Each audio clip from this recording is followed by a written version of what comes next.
യേശുക്രിസ്തുവിൽ എത്രയും സ്നേഹം നിറഞ്ഞവരെ, വചനയാത്രയിലേക്ക് ഏവർക്കും സ്വാഗതം. വിശുദ്ധ മർക്കോസിന്റെ സുവിശേഷം 2-ാം അധ്യായം 23 മുതൽ 28 വരെയുള്ള തിരുവചന ഭാഗങ്ങളാണ് നാം ഇന്ന് ധ്യാനിക്കുന്നത്. മനുഷ്യപുത്രൻ സാബത്തിൻ്റെയും കർത്താവാണ്. ഇന്നത്തെ സുവിശേഷ ഭാഗം നമ്മെ നിയമത്തിൻ്റെയും കരുണയുടെയും യഥാർത്ഥ അർത്ഥത്തിലേക്കാണ് നയിക്കുന്നത്. ശിഷ്യന്മാർ സാബത്ത് ദിവസം ധാന്യം പൊട്ടിച്ചതിനെക്കുറിച്ചുള്ള പരീക്ഷന്മാരുടെ ചോദ്യം ദൈവനിയമത്തെ അവർ എത്ര കർശനമായി വ്യാഖ്യാനിച്ചിരുന്നുവെന്ന് കാണിക്കുന്നു. എന്നാൽ യേശു അവരോട് ഓർമ്മിപ്പിക്കുന്നത് നിയമം മനുഷ്യനെ ബന്ധിപ്പിക്കാനല്ല, മനുഷ്യൻ്റെ നന്മയ്ക്കായാണ് എന്ന സത്യമാണ്.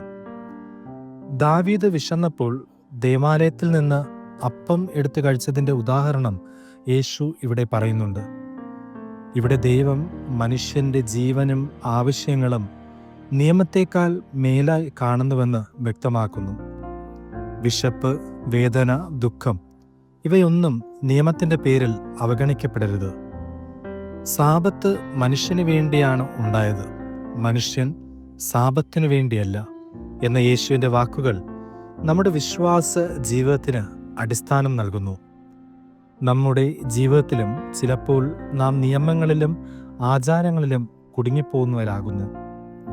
പ്രാർത്ഥന, ഉപവാസം, സഭാ നിയമങ്ങൾ ഇവയെല്ലാം ദൈവത്തോട് അടുത്തു വരാൻ സഹായിക്കേണ്ടതാണ്. എന്നാൽ അവ മറ്റുള്ളവരെ കുറ്റപ്പെടുത്താനും വിധിക്കാനും ഉപയോഗിക്കുമ്പോൾ അവയുടെ ആത്മാവ് നാം നഷ്ടപ്പെടുത്തുന്നു. യേശു നമ്മെ ക്ഷണിക്കുന്നത് കരുണയുടെ വഴിയിലേക്കാണ്. സാബത്തിന്റെ കർത്താവായ യേശു ഇന്നും നമ്മോട് ചോദിക്കുന്നു, നീ നിയമം കാത്തു സൂക്ഷിക്കുന്നുണ്ടോ അതോ സ്നേഹം ജീവിക്കുന്നുണ്ടോ? നിന്റെ വിശ്വാസം മറ്റുള്ളവരെ ഉയർത്തുന്നുണ്ടോ അതോ ഭാരമാക്കുന്നുണ്ടോ? ഈ വചനത്തിലൂടെ നമുക്ക് ഒരു പുതിയ കാഴ്ചപ്പാട് ലഭിക്കുന്നു. ദൈവത്തെ സന്തോഷിപ്പിക്കുന്നത് വെറും നിയമാനുസൃതതയല്ല, മറിച്ച് സ്നേഹവും കരുണയും നിറഞ്ഞ ഹൃദയമാണ്.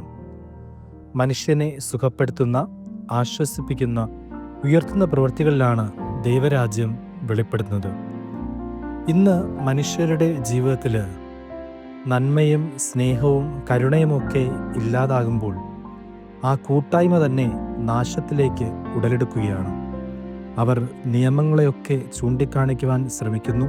കാരണം അവരുടെ ഹൃദയങ്ങളിൽ സ്നേഹമില്ല, നന്മയില്ല എന്നുള്ളതാണ് ഏറ്റവും വലിയ കാര്യം. ജീവിതത്തിൽ നന്മയും സ്നേഹവും കരുണയും ഉള്ളവർക്കേ മറ്റുള്ളവരുടെ ബുദ്ധിമുട്ടുകൾ മനസ്സിലാക്കുവാനും മറ്റുള്ളവരുടെ വേദനകളിൽ ഇറങ്ങിച്ചെല്ലുവാനും ഒരു സമൂഹത്തിൻ്റെ അഭിവൃദ്ധിക്കായി കൂട്ടായി പ്രവർത്തിക്കുവാനും സാധിക്കുകയുള്ളൂ. നമുക്ക് അപ്രകാരം പ്രവർത്തിക്കാം. ജീവിതത്തിൽ സ്നേഹവും നന്മയും കരുണയും കൊണ്ട് നമുക്ക് നിറയ്ക്കാം. മറ്റുള്ളവർക്കും ഇപ്രകാരം സ്നേഹത്തിൻ്റെ, നന്മയുടെ, കരുണയുടെ ഹൃദയം നൽകണമേ എന്ന് നമുക്ക് പ്രാർത്ഥിക്കാം. ദൈവം നമ്മെ അനുഗ്രഹിക്കട്ടെ. ആമേൻ.